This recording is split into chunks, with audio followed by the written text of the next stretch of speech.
do, in fact, what we definitely will do is present very briefly some of the larger themes that we wanted to discuss, and then open up the conversation to the audience, who may or may not join us on the Oprah couches should they wish, or otherwise just, we might even go down into the audience, be with the people. Okay, so the motivation for this session was Gary Malante and I have been talking about the changing patterns of violence across the developing world for some time now, and the OECD's 2016 Fragile States report is on violence, and some of the themes that have emerged from that report informed this session here today. Okay, so some of the main characteristics, if you will, of the changing violence debate, and of course the changing violence scene, is that conflict is changing, in fact, in part because conflict research has had at its availability, well, it's now available, much greater and granular information by which to test different theories. And with that, we have opened up a whole range of possibilities to look at actors and agents and geographies and trends. And conflict, of course, especially civil and transnational wars, are rapidly decreasing. And in the space that they filled previously, we are seeing new agents emerge and new forms of violence, in particular political militias. So one of the most important, I think, developments in the theory of conflict of recent years has been that politics causes political violence. So it's not the weather, it's not young people, it's not mountains, it's not poor people, it's not young poor men. Politics causes political violence. And one of the things we would like to explore here is how the concept of violence is being discussed and made, policies being made about violence in forums such as these, try to integrate governance into how we understand the manifestations of violence in the developing world. So, as we all know, of course, grievances are widespread, but conflict is not. Terrorism is quite common. Of course, recent events suggest that, but terrorism is also just, large-scale violence against civilians, which is practiced far more in least developing countries than it is being practiced upon people in developed areas. And security is increasingly regarded as a club good. Now, in general, these things are to provide some sort of an impetus for us to talk about whether or not we should be looking or thinking about conflict and violence as, in fact, chaos or as a breakdown of the system, or as, in fact, a component of governance in many countries that we discuss at forums such as these. Is violence so common, widespread, and persistent that we should start understanding it as a negotiation strategy amongst political elites? And with that, what kind of policies should emerge from that? And whether or not fragility is a good framework for us to understand the problems of the least developing states and the violence that may occur therein. And so anybody, of course, is very welcome to address what they believe complex violence to be. There's some examples that I was thinking of this morning.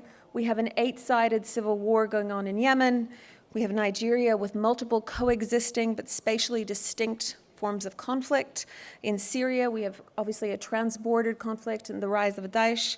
In Somalia, we have a relatively intractable conflict that, despite significant external intervention in the last 5 years, there has been a massive rise in the number of agents fighting in Somalia, although fighting very, very small amounts, but yet a massive rise in part because violence is a way or an entry into the political system. In Sahel, we have the linking between criminal and political motives. We also see that, of course, within Latin America. And in multiple states, what we're seeing is that security is no longer being provided as a public good, but instead is being provided as a private one. And so these are all things that we would like to discuss today, discuss very openly with, of course, Chatham House rules.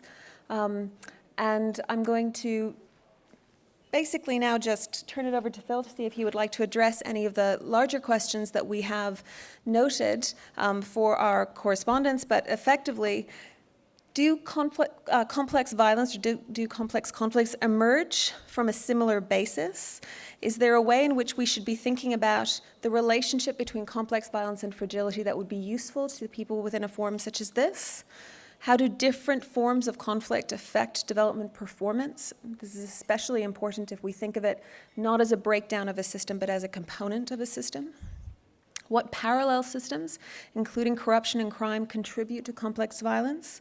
And whether or not inclusion much lauded, much appreciated, of course, this focus on inclusion, is in fact one of the problems that we're seeing within developing states. Conflict over the terms of inclusion, not because of exclusion. So we use this statement quite frequently. Obviously peaceful systems are inclusive systems. Inclusive systems are also conflictual systems. And we need to get our heads around that a bit more before we can wholeheartedly adopt an inclusive approach, which might, in fact, in the short term and potentially in the long term, produce a different form of violence, but not necessarily peace. Okay, Phil, I'm going to put the spotlight on you. And then, of course, we'll open that up to any comments and questions as you wish. Thank you. Yes, it's not quite what I bargained for. Thought I was going to be sitting around the table throwing in a few ideas along with other people, but I'll just throw in a couple anyway. So maybe two questions, sort of the definition, or what is it, or whatever, the phenomenon, and then what are we doing about it, or what can we do about it? Can we do it any better? And I'll maybe address what the we means there. I think one of the questions at the moment is it actually a new phenomenon, or are we just describing it differently or better or more holistically? I think the era we're living in is an era in which every piece of knowledge is seen from all sorts of different dimensions, and we see the complexity, whereas perhaps in the past we didn't see as much complexity. So I think, I'm a forester, and when I was at secondary school, I remember learning about climax vegetation. I don't know if anyone else remembers that. We were taught that there was this sort of climax vegetation that in different parts of the world, in the African savanna, this is what it must look like. It's the climax vegetation. And then when I did a master's degree years later, I was taught that that's absolute nonsense, and the whole world is in constant chaos, and everything's changing the whole time. And that seems to be a very good metaphor for politics, including the violent approach to politics. So I think there's always complexity. I think it's interesting that Francis Fukuyama, who was famous for saying that the history had ended in 1990 or 1991, I think his assumption was that the liberal democracy had won. I just read one of his latest books, and he says he's not sure if liberal democracy will survive in this complex world. So even someone who thought that the climax vegetation of politics was liberal democracy in 1991 has now come round to the view that it's all a big mess. So I think I'm of the big mess school. And where we have institutions, they can help us to make sense of that mess. And the better the institutions are, the better we'll be able to be resilient. I think part of the phenomenon, I think, is having said all that, I think there is a new complexity to it, partly because of the interconnectedness of the world, which I think Amelia referred to earlier. And I think Mali is a good illustration of that. You've got what we would all, I'm sure, accept as being a fairly fragile state or a fragile society. I don't need to explain that. With a fairly hollow state in Mali. And you've got this phenomenon of South American drug traders in collaboration with European drug traders using the Sahel, including Mali, as a transit route for their cocaine. And they are taking advantage of the hollowness of the state and the fragility of the institutions. And in so doing, they're hollowing them out even more, and they're rendering Mali even more fragile. So I think that's what we are getting. We're getting a sort of negative spiral happening in places like that. And of course, the sort of Islamic extremism phenomenon is doing a very similar thing. And of course, Islamic extremists are interacting with American and European drug traders, and Malian drug traders as well. And they're also part of the Malian state. So that's a really good example of how fragility sort of begets more fragility if one doesn't somehow find a way to arrest it and start turning the fragility into something more like resilience. And of course, local grievances are all part of that. So it's not just the outsiders coming in, hollowing out the state. So that's just one example, I think, of a complexly violent situation. The big question, I think, on your list was what to do about it. And of course, that's the one we don't really have a lot of evidence for, because we won't know yet what's worked until probably after I'm dead, even if I live to be 100. So we have to make some hypotheses. I think a colleague of mine introduced me to this idea of wicked problem analysis a few years ago. I don't know if anyone knows about this, you probably do. Academics in California came up with this idea of wicked problems versus tame problems. And a tame problem is something which you can describe, and from the description of the problem, you can infer a solution, you can try the solution, and often it will work. You will know if it has worked or it hasn't. A wicked problem is so complex that you can't even describe it completely, and if you do, you've made a mistake because you'll have missed something. And I think this idea of complex violence in a place, or taken globally especially, has got to be seen as a wicked problem or a wicked issue, not a tame issue. And that gives us some clues as how to deal with it, because those same academics who actually come from the field of city planning, I think, what they said about wicked problems is that you have to tackle them iteratively, you have to do as much research and analysis as you can. It has to be as inclusive as possible, get everyone's perspective to try and understand what the problem or the issue looks like from everyone's perspective.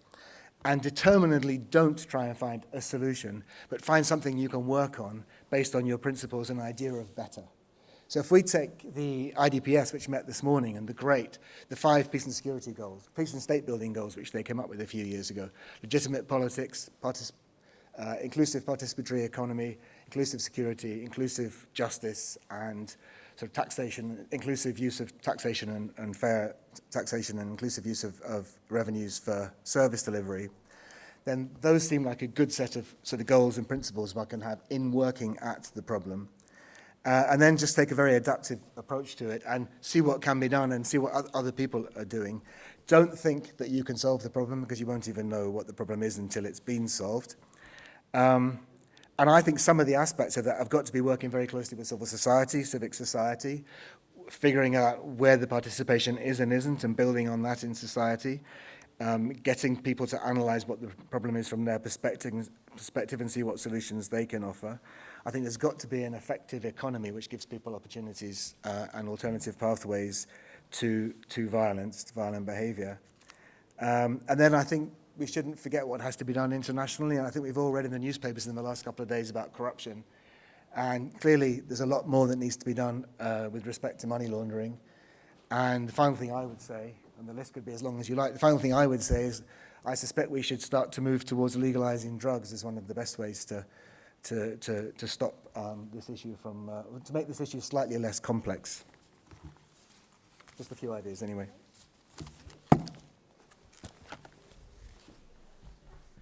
All right, well, thank you very much. One of the things that Phil brought up is in part what kind of effective policies have been trialed or implemented, or whether it should be a piecemeal approach or a grand approach, in part like the SDGs are in many ways, and the peace and state building goals. One of the things that we cannot avoid when we look at conflict patterns across the developing world today is that, let me see if I can find a map. Being a geographer, I always like to have a map in front of me, is that democracy has caused a decrease potentially in civil and transnational wars, while at the same time increasing more informal local forms of violence through political militias. So these are effectively the armed gangs of politicians. So democracy exchanged in part one form of violence for the other. And this is through, of course, the mechanism of inclusion.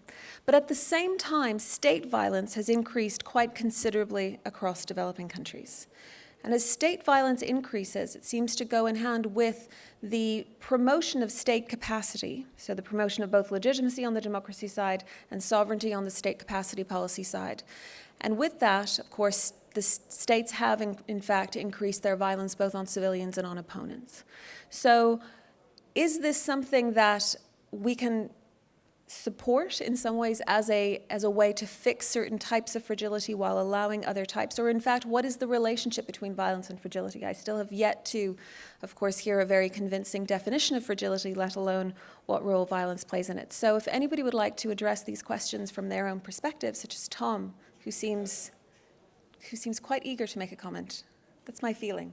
Anyway, we would like to end the kind of talk show format. So please feel free to chat openly, and we'll moderate the discussion from the audience. Thank you. Okay, Tom.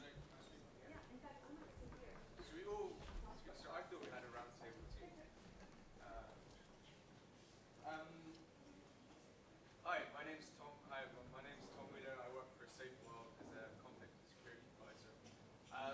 I mean, one small thing on the fragility violence thing, I think, is something that you mentioned as one of the questions, which is really interesting to unpack, is how violence is used or inadvertently ends up creating further inequalities, and especially how those inequalities can be linked through to identity. So how that ties into the sort of literature and the research on horizontal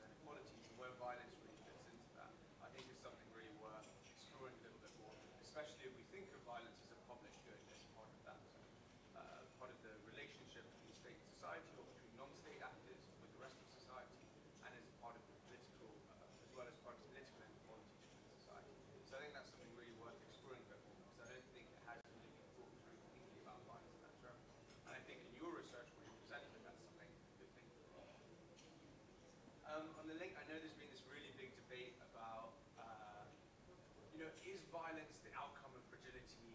Is it a cause of fragility? I mean, in my own one experience where I remember doing some work, when I first started working for SIPRI Forum was in Nairobi, and in slum areas there. And these were areas where there was no police, so there was insecurity, there was no public provision of security. So groups got together and mobilized young men to sort of patrol the streets and to fill that basically that gap. Those groups, though, ended up, in some cases, turning on the local population, so becoming organized gang groups and causing further insecurity. But also during election time became mobilized as conflict actors and are paid off to do that. So that's a clear period where you can see insecurity ends up being, something that drives further fragility rather than something that's an outcome. And I think more generally as well, there's cases where perceptions of insecurity, perceptions of violence, especially in non-state sections, people will arm themselves or will hedge against violence, will try and get access to arms, will try and protect themselves. So even a perception of insecurity can be a further driver of fragility. So I think it's a complex relationship. I think we go down dead ends and we start saying, well, it's an outcome of fragility or it's a cause of fragility. A little bit on the SDGs, something that I've been focused on quite a lot. I think in Goal 16 we do have that target on violence, but it of course is about a lot more than that. So we have targets on corruption, we have targets on institutions, targets on inclusive decision making, and even outside of Goal 16 we have targets on inequality, targets on gender related. So all of the issues, or many of the issues that might drive conflict, drive fragility are within the SDGs. I think, as you'd expect, with 17 goals and 169 targets, you hope you're able to find some issues in there. But I think really it's a question of how we go forward in using them. And I think one of the main things is there's this immense sort of political momentum around the negotiation period in New York. The question is now how we leverage that out of New York and sort of try and focus that at a national level or a regional level, and how some of that energy created can be used. Because we know, especially for Goal 16, really the means of implementation won't necessarily be financing or technical cooperation, it would be that political will. So it's where are the champions and how can they use this big global framework in a very localized context? I think that's the thing we need to explore there. Thank you. That's excellent. One of the things that's particularly interesting, of course, is the rise of this, again, this fragility framework through which to look at developing states. I mean, when fragility was first introduced in some ways around 2005, at kind of heyday around that time, it started a cottage industry of criticism against it. And yet it seems to have been renewed as a concept recently and applied, even though if you look here at what's referred to as micromort, so the daily rate of death per, I think in this case this is per 100,000. By country, you see that a number of countries that appear on this list, Syria, of course, and Libya being second. So there's about 3 times more violence in Syria per day than there is in Libya. Then we have Somalia, South Sudan, Central African Republic, Ukraine, Sudan, Cameroon, and Nigeria. Many of these countries have not been considered fragile for very long. In fact, they actually suffer very different forms of violence. So sometimes when we approach violence from a policy standpoint, we seem to ignore the quite intricate differences that we're seeing across these states. And then apply, of course, some of the typical fixes, which includes, of course, the use of government. I don't need to go after inclusion particularly, but in many of these countries, the violence that has come about has been over the terms of power between political elites. And that was, in many ways, pushed by a focus to be inclusive. But my longer point is, of course, that fragility may not be the best way to address this, given that on these fragility lists, you have countries like Ethiopia and Rwanda, which are some of those capable of sovereign on the continent, and countries like Chad that are relatively peaceful are also on these lists. So it doesn't always seem like a suitable measure to talk about what we want to talk about, which is state-society relations. Hello everyone, Valentino from the Institute for Security Studies in South Africa. I'm obviously intrigued by the absence of South Africa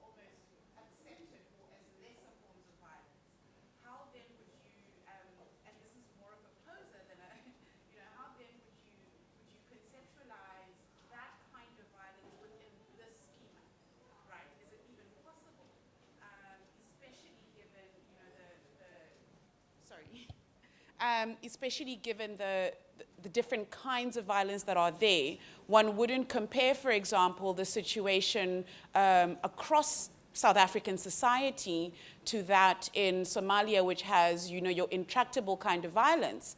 But if you look, for example, at the rate of organized crime, the rate of sexual violence within South African society, and the child deaths, for example, is way above the global average. So how would you then conceptualize that in a way that, that fits the frame, if I can put it in that way?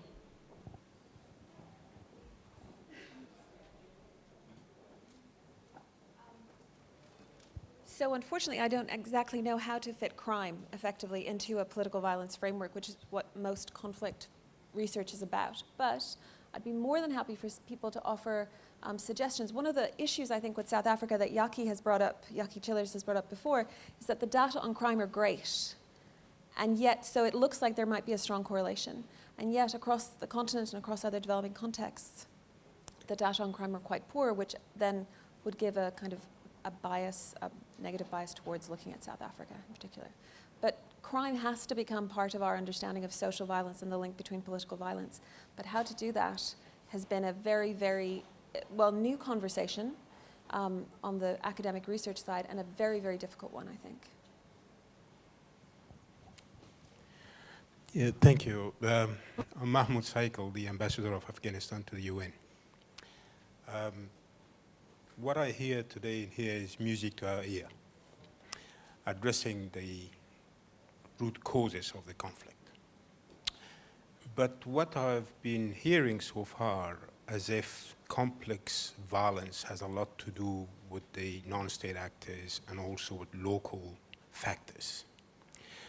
The experience that Afghanistan has been going through is a different one.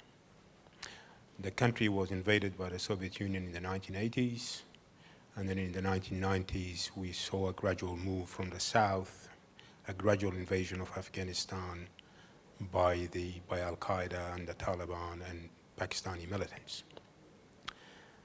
Which takes us to a point that complex violence has added dimensions to the sensitive geostrategic location of a state, and also the very negative rivalry between states, to a point that today it creates the argument of good terrorists and bad terrorists. Let's utilize Taliban to fight Al-Qaeda, and let's utilize Al-Qaeda to fight Daesh, and so on.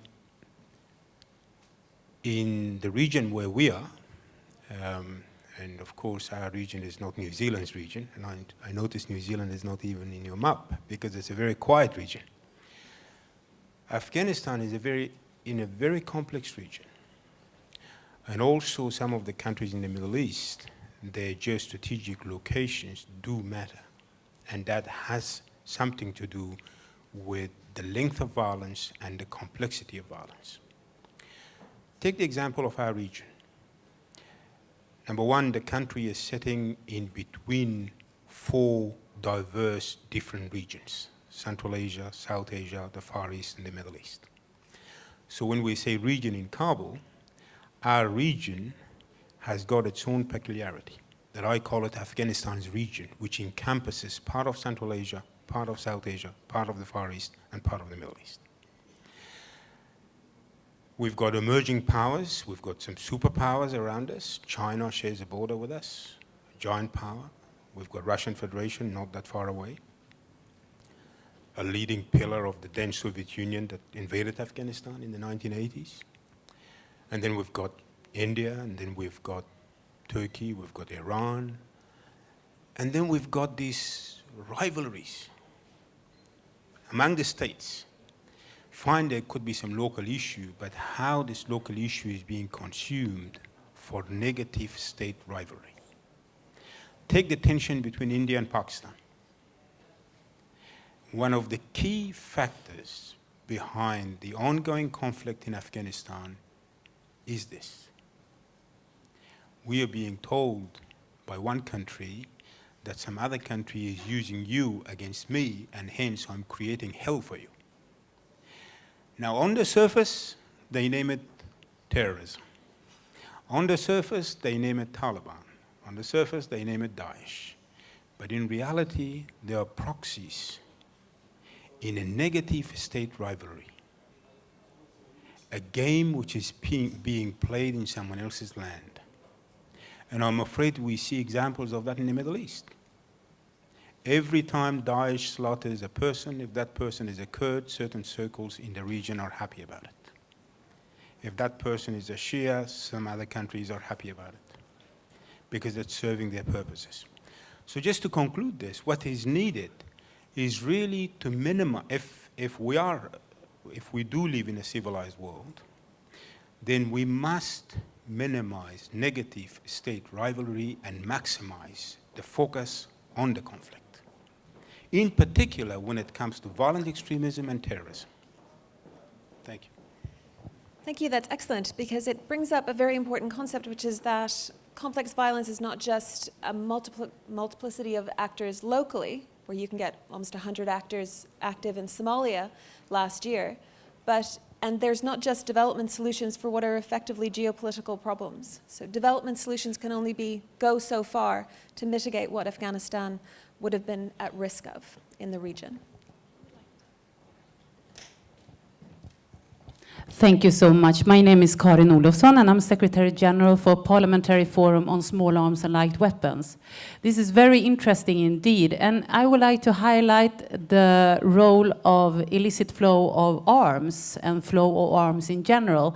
And I would also like you to elaborate a bit on what have you seen within the fragility assessment and the fragility framework about the role of illicit flow of arms and arms flow in general. Because what we can see based on our international parliamentarian experience, we are gathering 240 parliamentarians around the world from 90 countries and across party lines, is that of course the proliferation and the use of small arms and light weapons is a huge development obstacle.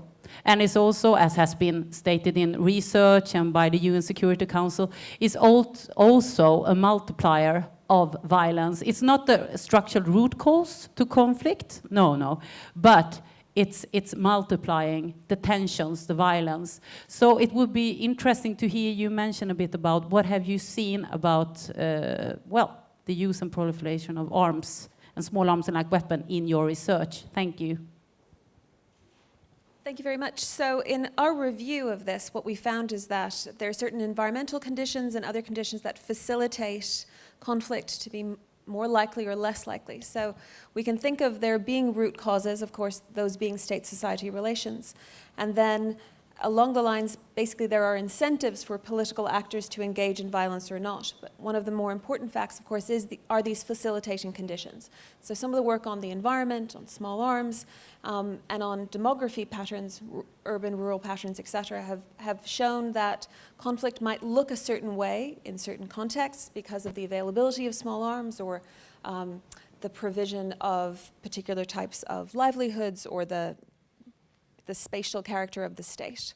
But it is quite crucial, of course, because although the motivation for conflict may be present, unless, of course, the mechanics of that are present, we won't see organized armed conflict as we expect. Perhaps social violence, of course, and the availability of small arms, both everywhere from the US to some of the least developed states, is a critical issue. Somebody had their hand up. Yes, sir. Thank you. Hi, my name is Luigi Martino. I'm from the Small Arms Survey in Geneva. Still, again, a bit related to the small arms. And actually, I wanted to highlight some of the points made before by the ambassador of Afghanistan and the person from ISS in South Africa. I think the part on the complex violence, I think we all agree about it, that contemporary violence is difficult to categorize. We cannot often put it in, is it political, is it economic, is it social, and how do these forms of violence interact with each other. This is why, and you may remember that last year we presented the Global Burden of Armed Violence third report, which has a takes an integrated approach to violence, and especially looks at lethal violence, and as the most visible indicator of violence.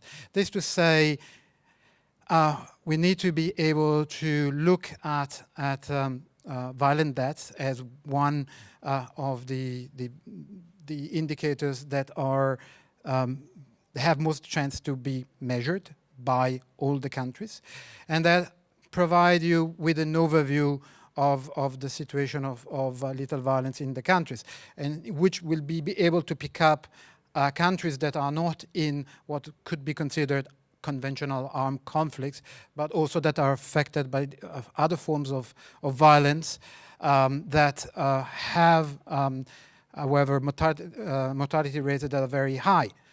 Typical example of that is Central America, with countries like El Salvador, Guatemala, or Honduras or Jamaica that have very high levels of lethal violence. And so South Africa actually, unfortunately, is rather high also on that scale.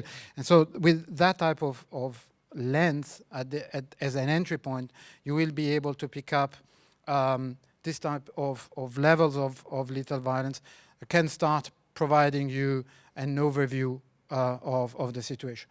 Clearly, that is an entry point, and then you need to go further and be able to understand the context at national and subnational level, because of course, as we all know, violence is highly contextual.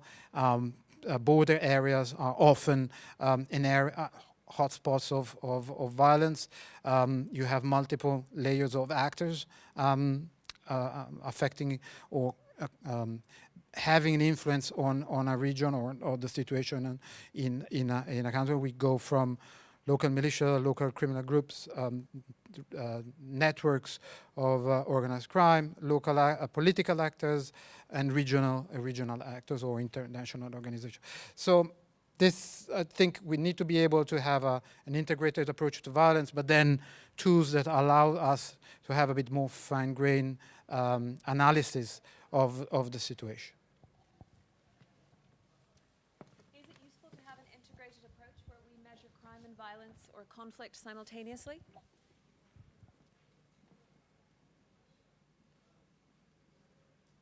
Yes.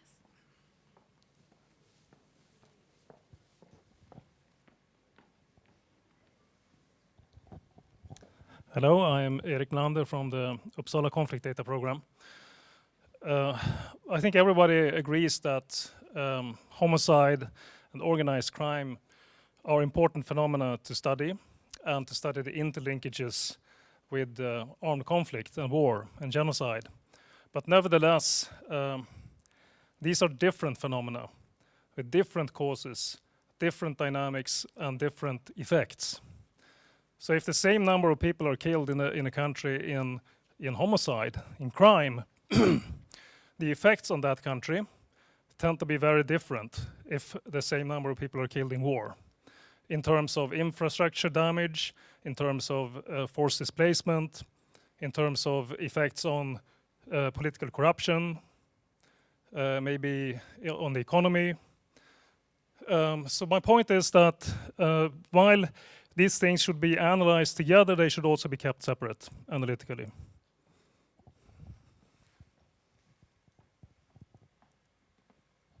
Thank you very much. So there is a close link apparently between obviously whether it's crime or political violence and the rate of political corruption.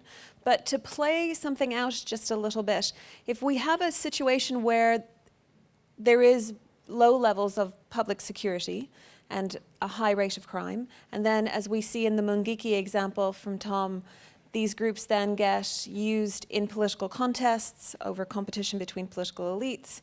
And the response of the international community is therefore to support the state to build its capacity.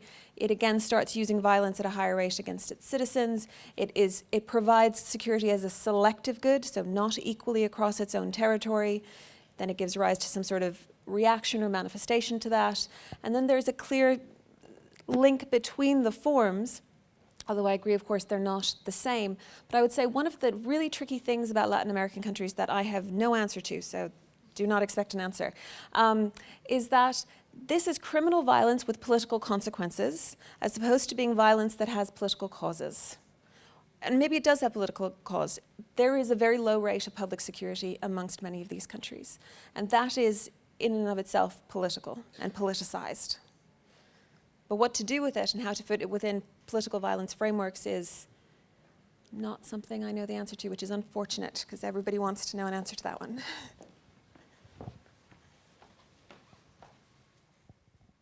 Thanks. I mean, one can put everything together, so it's, whether it's worthwhile putting things together is really the question.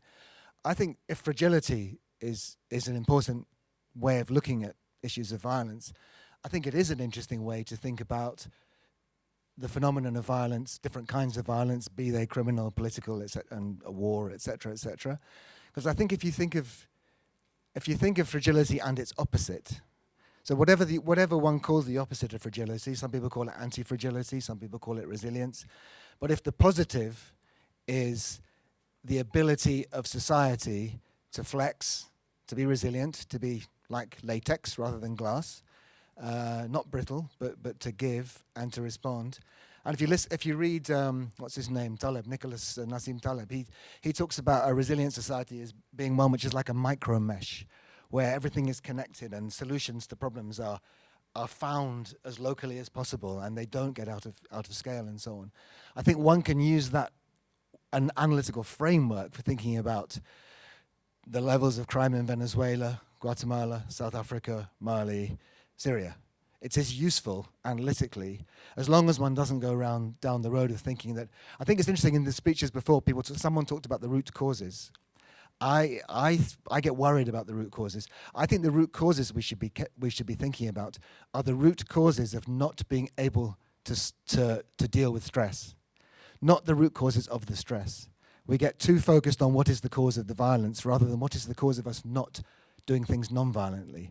So building something more resilient is a useful way, I think, to think about criminal violence as well as larger scale violence. I think that's very useful. The one thing I would say, though, is the notion of resilience seems to be very selective. Because I would say the Sudanese regime and the Sudanese state is very resilient. He hasn't gone anywhere. Mugabe is very resilient. And as an association, maybe Zimbabwe is. And it seems like we select countries as fragile when they suit maybe the common idea of the day, even if the actual practices in that state are not very fragile. Rwanda is not a fragile place. Rwanda has better control over its territory than maybe Sweden does. No offense to any Swedish people in the room. And yet we call it fragile, as we do with Ethiopia and others. And even though there is high rates of violence there, but much of that violence is perpetrated by the state. Now, are we generally accepting that state violence does not mean a country is fragile? Or no? Please stop. Yes, I think, looking at cases of Ethiopia and Rwanda, strong states, resilient states, perhaps resilient politics, but I think people would question their ability to deal with shock given how politics is organized. So, for example, if there is a big protest movement in Ethiopia as there is now, or if there is a deterioration of political relations in Rwanda, is the conflict able to be managed if the state institutions are what they are? And I think that's the question. But I think it's a debated one. Going back a little bit to the criminal violence and conflict violence, I mean, I tend to agree that they're situated in very different places. Even if you look at maps of where they're concentrated, there are things that are concentrated, but they're in different areas. Having said that, I think there is really interesting work going on in Latin America, also in North America, around criminal gangs, around violence, around dealing with it, which could perhaps hold a lot of interesting lessons for others on engaging on that. And the final point I wanted to make is coming back to the small arms issue. I think it's really critical, but I think it's critical also we see that as a political problem as well. Given that, a lot of these arms are ultimately produced not by states, but in a regulated way. They aren't produced illegally, except in some exceptions. Secondly, states often, even in the Horn of Africa, are very complicit in their transfer to non-state groups or fail to do anything to prevent that. So I think, again, people sometimes when we talk about small arms issues, we see as this big illegal black market and organized crime all selling guns on the street corner. That's part of the problem, but there's the bigger problem that needs to be addressed, which comes down to being responsible. So this is a map of Kenyan political violence, and underneath it, the background map, is reported incidents of criminal violence. You can see that there's actually quite a disparity between high rates of political violence, which is the colored circles, and the underlying criminal violence rate. But in general, what has been discussed here brings up real issues around how are we even defining some of the problems that we're being asked to solve, and definition debates, especially with an academic involved, can take years, decades, with very little resolution. But at the same time, the questions that we have been asked about linking particularly conflict and fragility or otherwise has important implications for the policies that are going to be enacted, which may in fact exacerbate or ignore some of the key causes, which leads to a more lingering problem that we've witnessed in many of these states. We're not being asked to come up with solutions by any means, but at the same time, it would be particularly useful if people could express any sort of conclusions that they would like policymakers to care about in some ways when they think about designing policy for short and long-term conflict management that might actually take into account some of the complexity today. Of course, naturally, it being complex, there's no one-size-fits-all policy that perhaps has been suggested as some of the policies around not necessarily SDGs, but others. One of the things that has been particularly clear, though, is the distance or the lack of a correlation between development and the use of violence within a state. So countries that are quite violent can develop very well.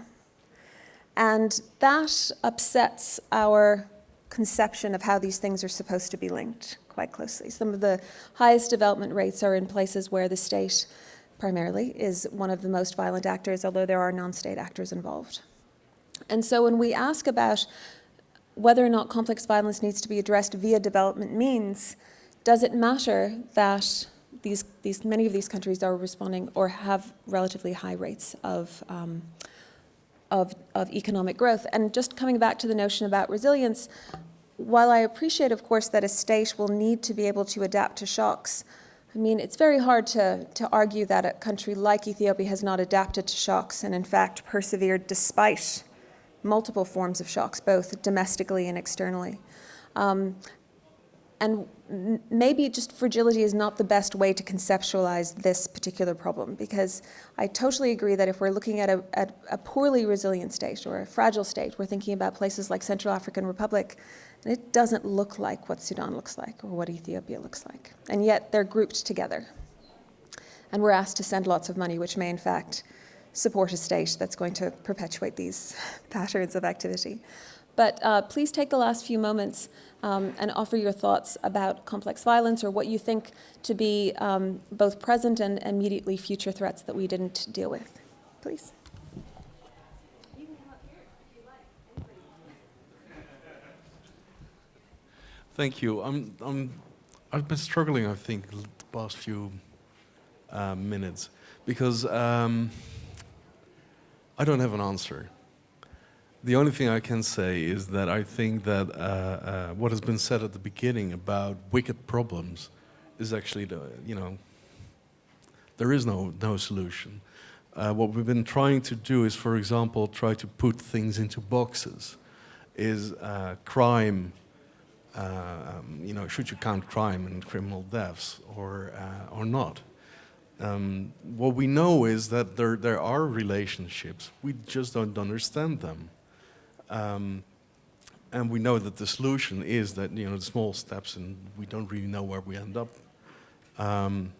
But to try and put everything into a box, I mean, I always get frightened when I see maps saying, this is political violence, this is social violence, this is crime. Because, take, for example, El Salvador. The moment that the political agreement was signed, crime rates increased dramatically, even to higher levels than during the war. Xenia, who's sitting next to me, was telling me, didn't we consider Syria to be relatively resilient before everything happened? So, you know, I don't have an answer. The only thing is I'm uncomfortable with, let's say, putting everything into a box. Thank you for giving me credit for that. Wow. No, but yeah, so I was thinking about that along the line of what you're saying. My name is Ksenia, by the way, from SIPRI. Hi. In thinking about Syria relatively to, say, Rwanda, it's difficult. I'm very uncomfortable with the idea of fragility because in some ways you could clearly see fragility in a short-term pattern. So this state, or this territory, this region, not doing very well now, could get bad. There's an election coming up, it's going to be unstable. And there's poverty, and there's whatever you include in that definition. But then, like you said, there are a lot of examples where you have those conditions and you don't have it one time, but then the next time you might. So I'm uncomfortable with that. But the one thing I wanted to say about maybe what you mentioned about inclusion is I was wondering where shifting expectations fit into fragility. In particular, the speed of how expectations change in conflict areas. So you might have a relatively maybe stable area, and then suddenly, for some reason, and for us specifically, I'm thinking about external effects and how they can change expectations in an area and make it very, very violent. So that's what I was thinking about. Thank you very much. I'll just comment on that very briefly. So whether a country is regarded as fragile or not is often affected by these scores that people get. And that there seems to be a cause du jour. So some years, because of climate change, you'll see countries rise on the fragility index that you're quite surprised about, because climate change is what people are talking about. And then recently, of course, it's whether or not there's large Muslim populations. It's having a very strong effect on where people, or rather countries, are on the fragility list. And the notion that, of course, Islamist violence is a brand that people are buying into because other brands are saturated is not quite making it into the rhetoric about it. Please. I mean, I'm also quite struck by some of the comments and pointers that participants are making. I mean, sometimes we tend to overlook about what taglines and definitions means for the people on the ground. And I was just doing a research about a while ago about the fragility and failed state. And I'm from Somalia, so I'm based in Mogadishu. So I was undertaking a research, primarily scientific research, and I asked people on the ground, what does it fragility or resilience means for you? And strikingly, one of the elderly people that I was speaking to was telling me, look, resilient is another form of saying that we cannot do anything ourselves. And fragility is another form of saying that this country is a completely chaotic and it cannot stand on its own. So sometimes we're not looking at, these definitions. What impact do they have on the people? We can debate about, outside the world that, this act is fragile, institutions are not here, but people, not the state, is completely meaningless to this definition and characterization of the failed and fragile. So I was just trying to draw your attention that, we were not overly focused on the state levels, but look at what people think about these characterizations. Thank you, that's excellent. And it comes back to one of the first points we said about the agency of individuals, and to think of conflict not as a breakdown of a system, but as part of this system in which it's being perpetuated in order to reproduce a system that's benefiting someone. Final thoughts? Great.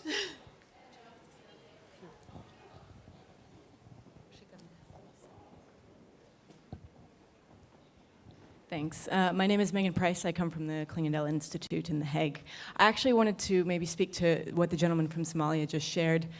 A small reflection when I heard, I was triggered by the words hypotheses, I believe Paul used it earlier, versus evidence.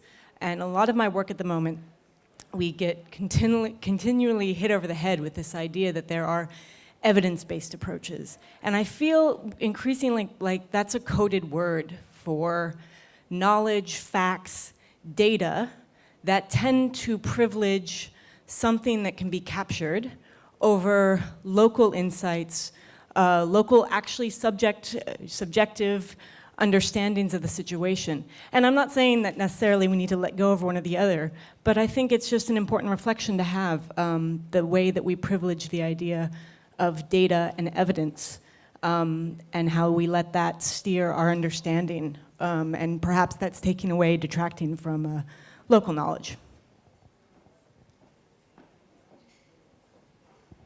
Thank you. My name is Peter Wallensten, Uppsala University as well. Thank you for a very interesting discussion. I think my conclusion from this is that fragility may be confusing more than enlightening us. And if you take, as somebody mentioned, one of the more destructive conflicts is the one in Syria. It's not really marked by fragility. It's marked by a very strong state, which is able to get a lot of supplies from other countries. And on the opponent side, you have one trying to build a state. So it seems to me that the state structure should be very much in our focus, and the ability of states to pursue arms purchases and ability to pursue an armed struggle. Of course, the biggest wars we have seen has been by very strong states, the world wars, or Ethiopia, Eritrea, etc. So I think we need to face the strait and what can be done, because at the same time, a very weak state will invite a lot of conflicts, probably. So where is the right position, so to say, for a state? And I'm not sure fragility is the right term to capture what that is. The final point is, of course, we are looking at these failures in many ways. It should be good also to have maps of successes where there was actually possible to build some kind of peace structures after these wars.